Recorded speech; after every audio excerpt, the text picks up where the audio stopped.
Shalom à tous, Baruch Hashem. On reprend ensemble, Baruch Hashem, le Sefer Gan HaOsher, le jardin de la richesse, le jardin du bonheur véritable, être un riche authentique, de comprendre les secrets de la Parnassa euh, dans la lumière de la Torah, dans la lumière de la Emouna. Ben, les amis, rappelez-vous qu'on était en train de parler d'un sujet très important qui est la contraception.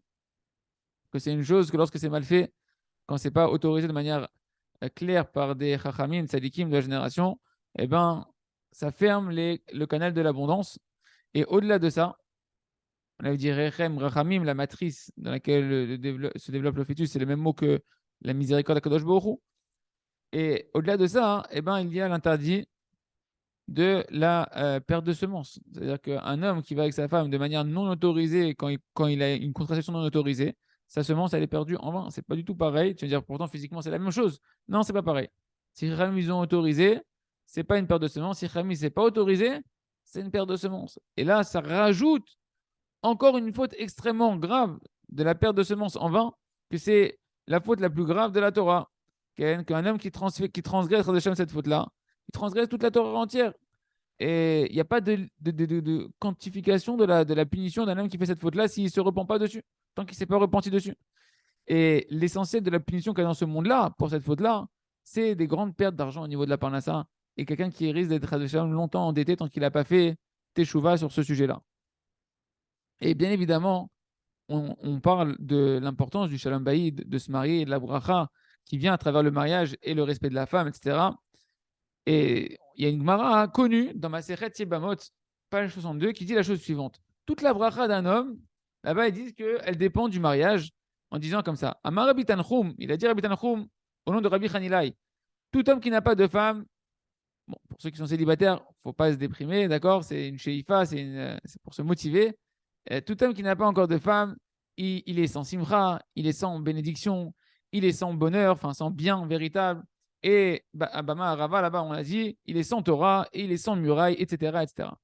Donc on voit que la bracha, elle dépend a priori du mariage. Mais bien évidemment, il faut comprendre que quand on parle que la bracha dépend du mariage, c'est pas simplement parce que je suis passé sous la choupa qu'elle va avoir la bracha. Il y a forcément ce qu'on appelle la taharat amishpacha, la taharat kodesh, les lois de pureté familiale, qui sont des conditions inévitables pour avoir la bracha du mariage. Une femme qui ne va pas se tremper Chal Shalom au mikvé, comme il faut d'après la stricte loi, qui ne fait pas les lois de la Nida, alors elle trébuche, elle fait trébucher son mari dans un interdit très très grave. Comme c'est marqué, El Isha Benida Tumata Lotikrav. Une femme dans ses périodes de menstruation, dans son impureté de menstruation, ses périodes de menstruation, tu ne t'approcheras pas. Tu n'as pas le droit de la toucher. Il y a plein de lois à étudier qui permettent de respecter les lois de Tarat Mishpacha. Et Khadasham, un homme qui transgresse cette faute-là, sa punition, c'est le retranchement, c'est carrette, que Dieu nous en préserve. Et comment tu t'étonnes après qu'il n'y a pas la bracha dans ta vie quand tu es retranché? Tu es retranché d'Hachem, c'est-à-dire que tu es retranché de la bracha. C'est normal que toute ta vie, tu as l'impression que tout est fermé, tous les canaux ils sont bouchés. Donc les amis, ce sont des sujets, on n'est pas là pour se culpabiliser, on est là pour comprendre qu'est-ce qu'il faut changer dans la vie pour que la bracha, elle vienne. D'accord? Et c'est extrêmement important. Les gens disent, oh là là, c'est pas vrai, ils nous culpabilisent, ils sont tout le temps en train de nous dire ce qui ne va pas, etc. Mais pas du tout. On est en train de te faire comprendre pourquoi ça ne va pas. Parce que tu n'as pas compris le mode d'emploi. Et un des modes d'emploi fondamentaux, c'est la Tarat Mishpacha, d'être rigoureux et de savoir prier pour que sa femme, elle désire, et trouver les mots pour que sa femme, elle désire aller au mikvé et faire les choses comme il faut dans la lacha. Cette faute-là, la faute de transgresser la nida, eh ben, c'est aussi quelque chose qui va impacter directement la parnassa d'un homme. Qu'un homme, il risque d'avoir des dettes ou des pertes d'argent, etc.